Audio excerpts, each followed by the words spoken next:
नमस्कार मित्रहरू सबैजनालाई।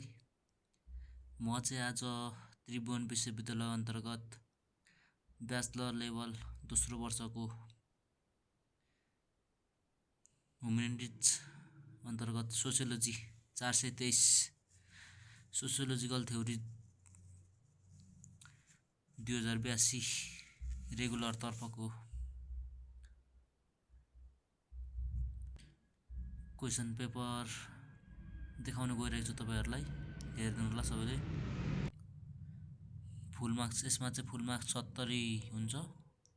टाइम चाहिँ 3 घण्टा। अनि यसमा तपाईलाई ग्रुप ए र ग्रुप बी गरेर क्वेसन आउँछ। ग्रुप ए मा चाहिँ तपाईहरुलाई लङ क्वेसन आउँछ जुन चाहिँ 30 मार्क्स को हुन्छ। तीनटा क्वेसन दिएको हुन्छ यसमा।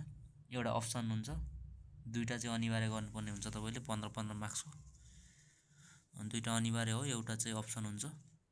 धेर अप्ठ्यारो क्वेसन आउँदैन, सजिलै खालको क्वेसनहरु आउँछ। सिलेबस अनुसार पढ्नुहोस्, बुक पढ्नुहोस् मजाले, एकचोटी सरर मजाले बुझिन्छ।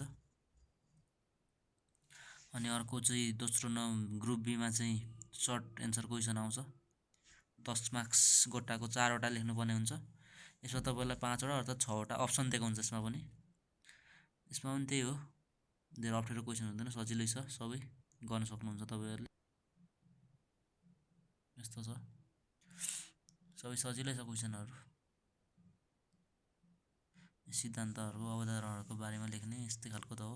नारीवादी अवधारणाको दर्शन लेख्ने यस्तै हो। है सबैजनाले गर्नुहोस्, हेर्नुहोस्।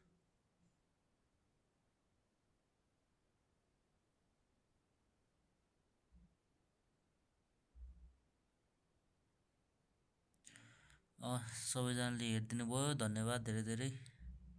हेर्दै गर्नुहोस्, तपाईलाई काम लाग्ने भिडियोहरु म बनाइरहेको हुन्छु। थ्यांक यू सो मच सबैजनालाई।